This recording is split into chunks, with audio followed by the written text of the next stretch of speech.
Reporte 100.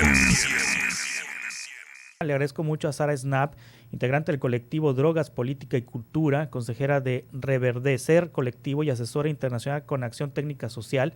Es autora del Diccionario de Drogas, publicado por Ediciones B en 2015, que nos acepta una llamada de teléfono esta mañana. Sara, ¿cómo está? Buenos días. Hola, buenos días, Juan Carlos. Muchas gracias por la invitación. ¿Qué tema está en el Senado vinculado con la marihuana, Sara, y que se discutirá en estos días? Pues justo hoy las Comisiones Unidas de Justicia, Salud y Estudios Legislativos Segunda estarán discutiendo un dictamen que se hizo conocer la semana pasada y que se discutió de forma remota el viernes.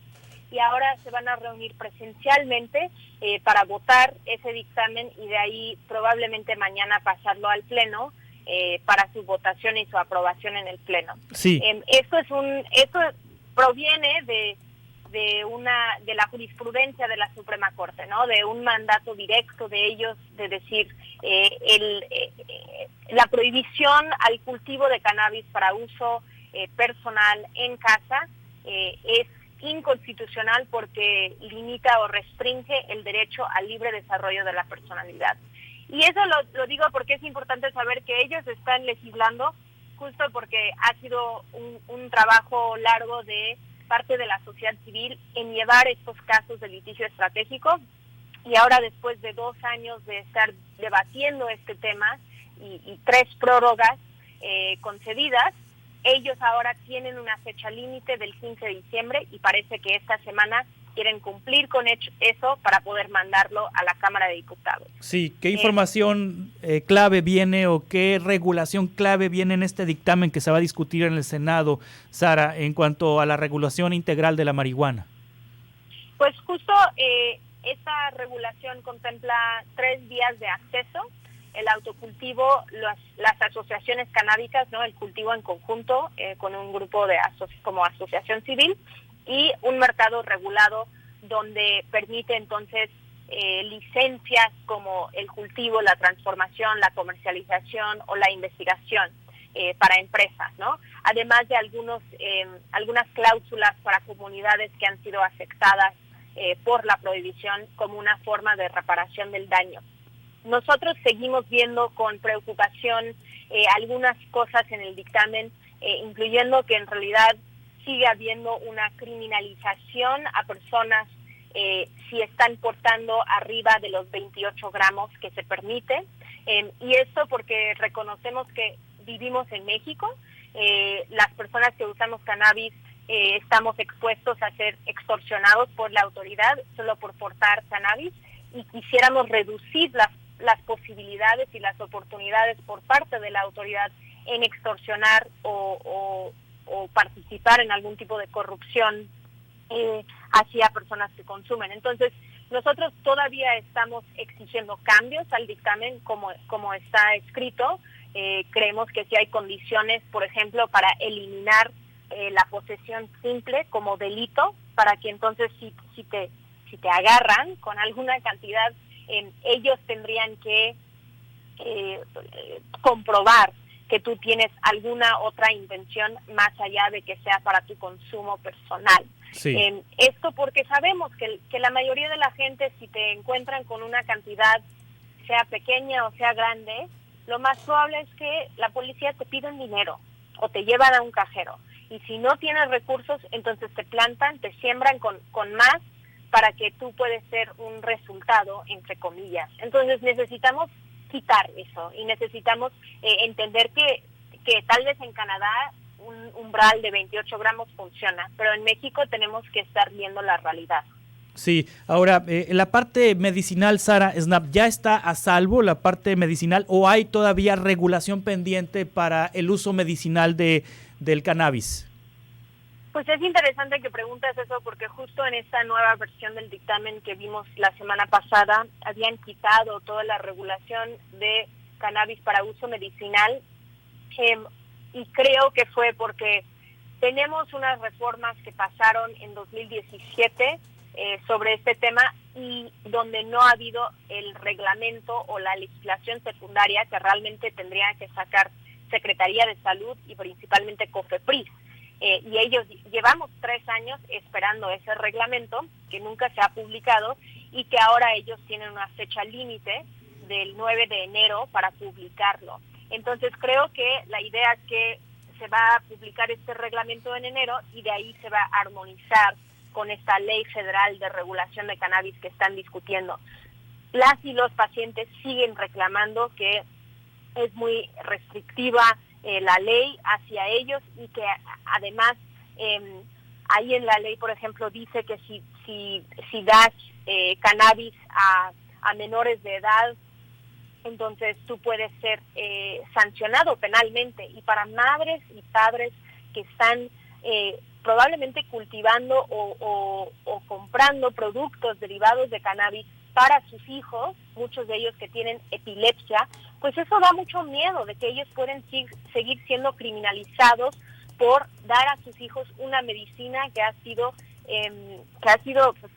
demostrado tener resultados en su caso. Entonces, eso sigue siendo una preocupación para ellos y en nuestra coalición pues hay muchas pacientes y Margarita García, que tiene un hijo que se llama Carlos, que han ganado casos en la Suprema Corte y que ha sido gran luchadora a favor de los derechos de los pacientes. Eso es lo que ella ha resaltado de preocupante en este caso, porque si alguien entonces sospecha algo, pues podrían entonces denunciar, ¿no? Como tu vecino o algo así. Y eso sí creemos que se tiene que pasar por una descriminalización y un entendimiento de que cuando hay un uso medicinal, puede haber un uso medicinal de cannabis psicoactivo y que las y los pacientes tienen un derecho a la salud y deberíamos estar exigiendo y garantizando ese derecho. Sí, ahora Sara, en muchas partes del mundo ya esto está regulado, en muchas partes del mundo el uso medicinal y el uso lúdico de la marihuana. Este dictamen, si pudiéramos hacer una comparación, política comparada, si pudiéramos hacer una comparación con otro país del mundo, ¿este dictamen se parece a la regulación que tiene, por ejemplo, qué país o qué estado en la Unión Americana? Pues yo creo que más bien nos hemos inspirado en otras regulaciones, pero sí. Esto sí es un dictamen a la mexicana. Sí. Solo hay 2 países que han regulado a nivel nacional para uso adulto y como bien señalas, 15 estados en Estados Unidos también han regulado para uso adulto. 4 estados se sumaron en las elecciones del 3 de noviembre. Pero donde sí vemos esa inspiración es de que existen esas 3 vías de acceso, como en Uruguay, ¿no? El autocultivo, las asociaciones y el mercado regulado. También yo diría que no estamos yendo en una dirección de Estados Unidos porque la publicidad está muy restringido aquí en México, mientras en Estados Unidos está muy abierto por su constitución y que no permite esa restricción.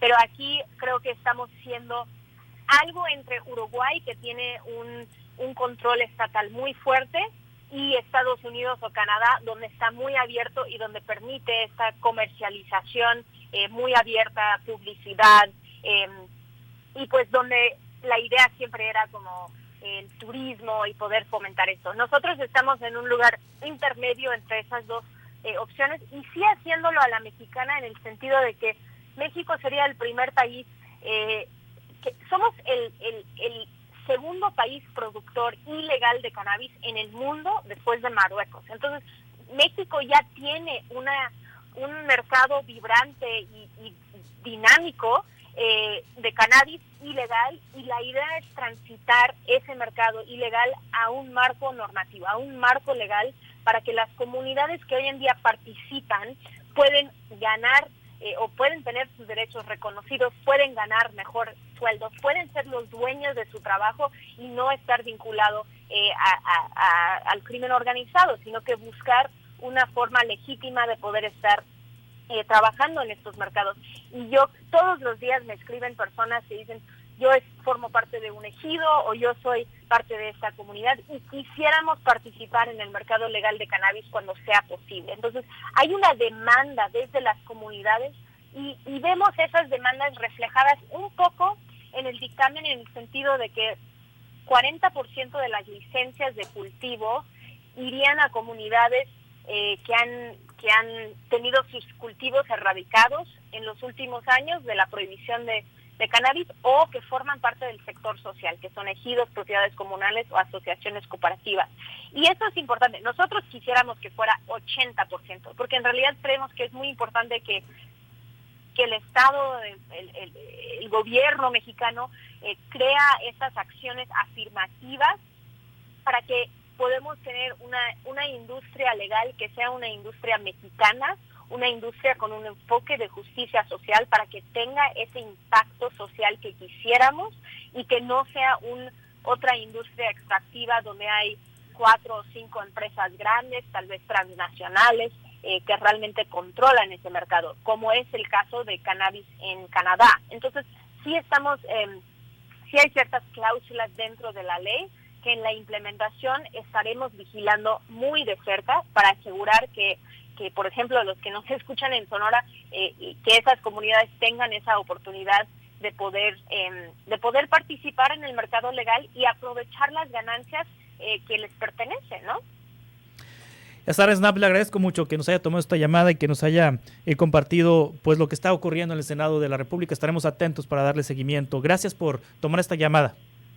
Muchas gracias a ustedes. Yo creo que hoy es un momento de que si gente nos están escuchando y les interesa este tema, nos pueden seguir en las redes de Regulación por la Paz, que es una coalición, o el Instituto RIA, que es mi organización, y ahí pueden conocer más de las acciones que estamos tomando, y también pueden levantar el teléfono y hablarle a su senador y senadora para decir, estoy a favor de esta regulación, pero sí creo que es importante que hagan estos cambios, ¿no? Uy, si yo clave. Le dijera a Sara, los senadores que tenemos aquí en Sonora son muy conservadores. Es Lili Telles, bueno, pero imagínese. Uno tiene que alzar la voz, si no ellos piensan que todos están a favor. Es Lili Telles, imagínese.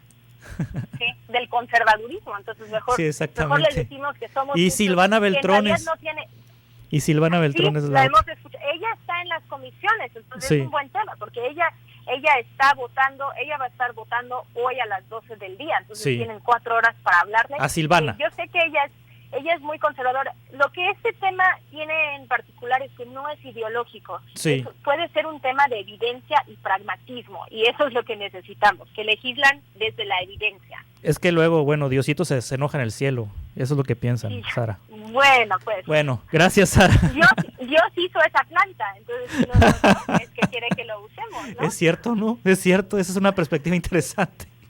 Bueno, los jamaiquinos dicen eso, ¿no? Dios claro. es grande y por eso nos dio estas plantas. Gracias, Sara. Bueno, muchas gracias a ti, gracias. Hasta pronto. Reporte 100.